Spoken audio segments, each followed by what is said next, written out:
Olá pessoal, Kizaru aqui, e no vídeo de hoje eu vou falar sobre o capítulo 1095 de One Piece, que na minha opinião foi aí um dos melhores capítulos de todos os tempos. O capítulo teve muita, mas muita coisa mesmo, muita coisa interessantíssima, e eu dou um destaque aí para o início aí do flashback, né, de um dos meus personagens favoritos, que é o Kuma. Já de cara eu vou dizer que com certeza é um dos flashbacks mais tristes que a gente viu até hoje. Talvez pode ser que seja até o mais triste de todos, porque se a gente for pensar, até hoje o Kuma só teve sofrimento, né, na vida dele. Inclusive agora ele se tornou um ciborgue completo e nem mesmo vontade própria ele tem mais. Então assim, a vida desse cara com certeza foi muito provavelmente a vida mais terrível aí de todos os personagens da série. Mas vamos falar um pouco aí sobre o começo do capítulo, né? Que o capítulo começa bem aonde terminou o último, lá com o Gorosei, que revelou sua forma demoníaca lá e capturou a Bonnie, né? Porque a Bonnie tinha atacado ele com raiva, porque foi revelado que o Gorosei, esse Gorosei, o Saturno, foi quem mandou matar o Kuma no final das contas, então ela estava com muita raiva e atacou ele. Mas a gente vê que o Gorosei aparentemente está assim em um nível totalmente diferente de força de qualquer outro personagem que a gente viu até agora, porque ele diz para os vice-almirantes não se intrometerem na luta e logo em seguida ele retira a espada que a Bonnie havia fincado nele. E quando ele faz isso, quase que instantaneamente ele se cura do seu ferimento. Então, assim, o cara tem uma regeneração muito fora do comum. Eu me pergunto se isso tem a ver com a Akuma no Mi dele ou se é alguma outra coisa.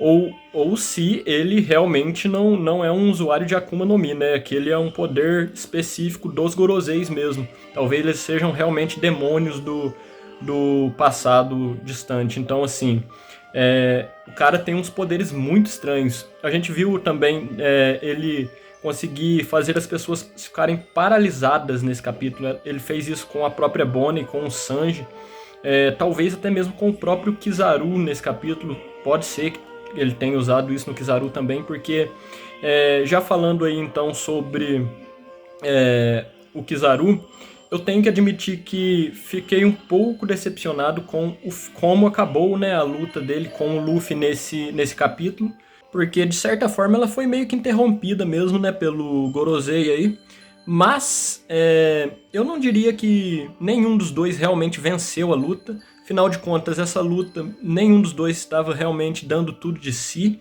eles estavam meio que brincando, né?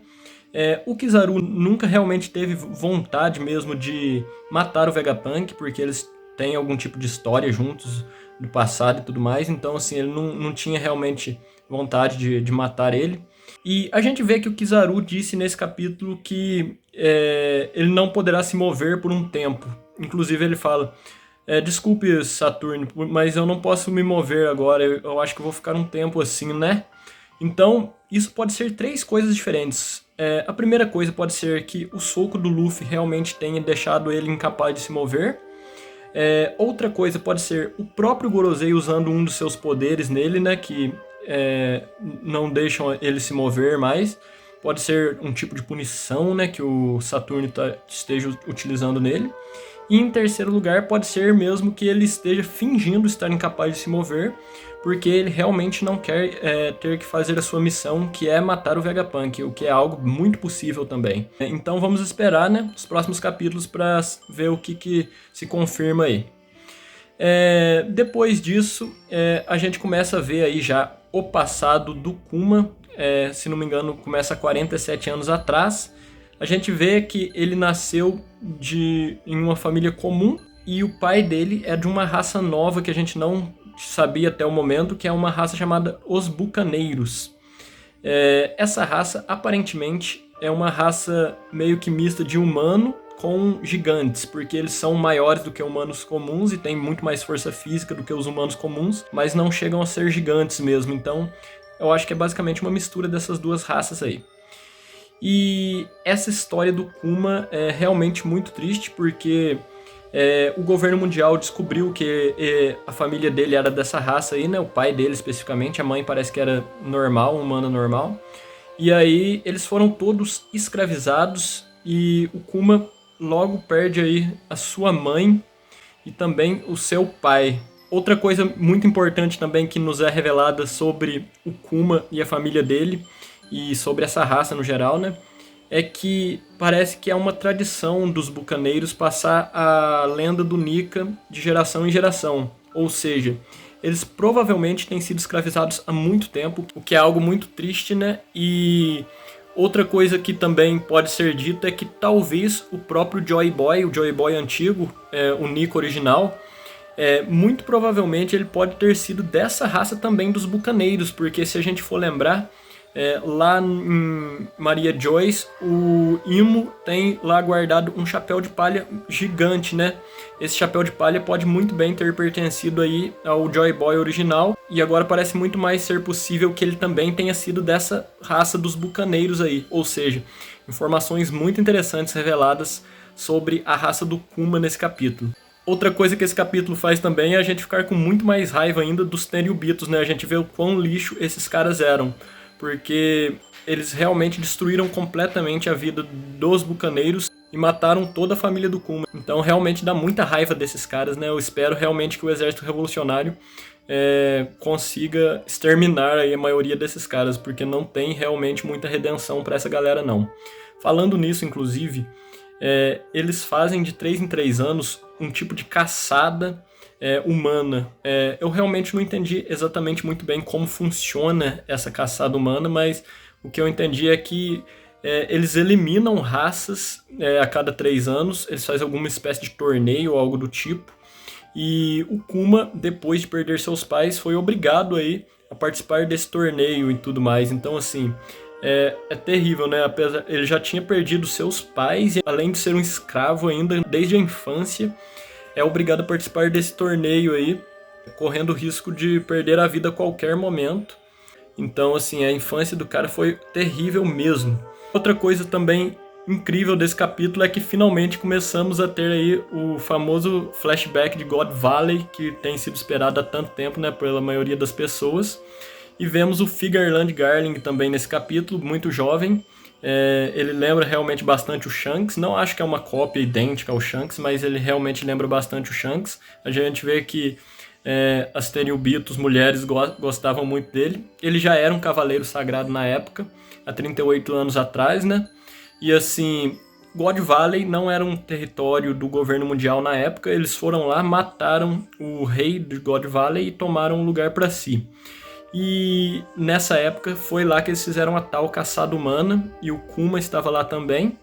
E lá também apareceram no final do capítulo Ivankov e uma outra menina chamada Ginny, que também eram escravos. Eles aparecem no final desse capítulo ali, falando com o Kuma. Então eu acho que esse flashback vai continuar aí por pelo menos mais um ou 2 capítulos, pelo menos. E essa Ginny aí, ela muito possivelmente será ou a mãe da Bonnie ou a mãe do Luffy. Pode ser, com certeza, uma dessas duas pessoas aí. Eu arriscaria ela ser a mãe da Bonnie, porque a gente vê que ela tá comendo um pedaço de carne e ela lembra bastante até a Bonnie mesmo. E o nome também, né, Ginny, não é tão diferente de Bonnie. Tem os 2 N's e tudo mais, então assim, eu arriscaria dizer que ela é a mãe da Bonnie, porque também a gente tá vendo agora, né, o flashback do Kuma. Então é de se esperar que a gente veja quem era a esposa dele e mãe da Bonnie. Mas tem muita coisa ainda, muita coisa mesmo para ser revelada sobre o passado do Kuma, e muito mais coisa também para ser revelada sobre God Valley de uma forma geral, né? Outra coisa que eu tenho que mencionar também é que o Shebek talvez não seja tão ruim assim, né? Porque ele estava tentando destronar os Tenryubitos em God Valley, né? E se tornar o novo rei do mundo.